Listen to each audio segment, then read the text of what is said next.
What can you tell us about where the Big 12 is right now in its move to expand?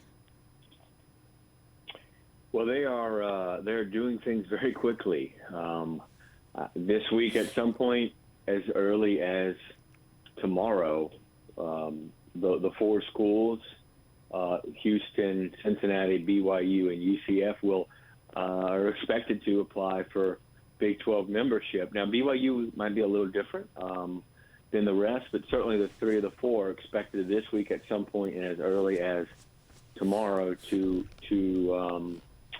apply. And then that's kind of the first step, Paul. You know, we remember the SEC, what happened with Texas and Oklahoma. It's kind of a similar thing that could happen this week or over the next couple weeks, is the teams apply for membership, and then 2, 3, 4, 5 days later, you know, the Big 12 presidents meet to vote them in, basically. So that's what the expectation is right now. I'll try not to be too cynical here. So I know BYU is a different situation, but in essence, they're raiding some other leagues, aren't they? Yeah, they are. You could put it that way. It is funny when you think about it. And I was talking to an SEC athletic director about this earlier today. In this, AD brought up that point that Bob Bowlesby, who is so outspoken about the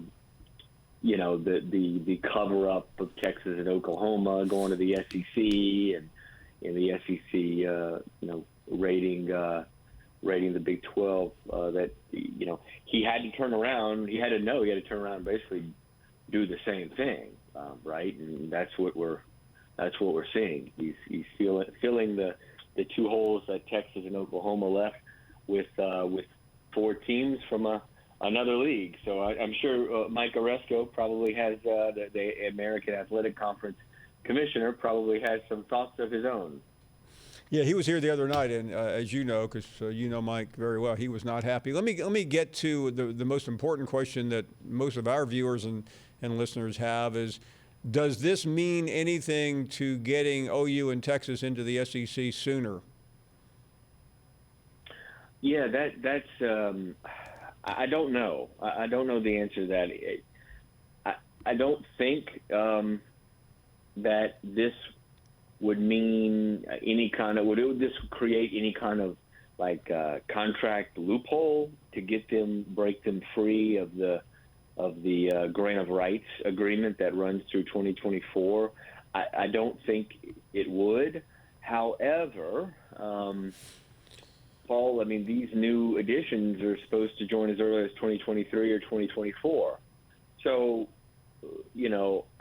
conceivably, the University of Houston could host the University of Texas in a conference football game in 2 or 3 years. And you can imagine there's anything that's going to get Texas to the bargaining table to maybe negotiate a way out of this. It's probably that game, right? Or something like that.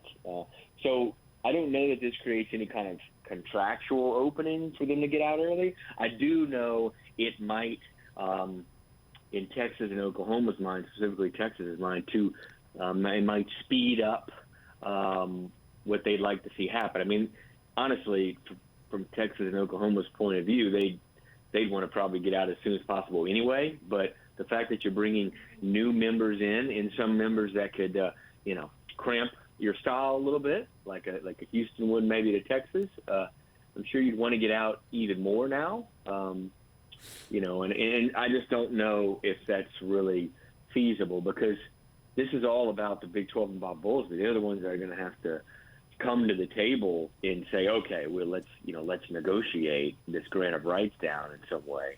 And right now, I don't get the sense that they are going to do that. Thanks for watching ESPN on YouTube. For live streaming sports and premium content, subscribe to ESPN+.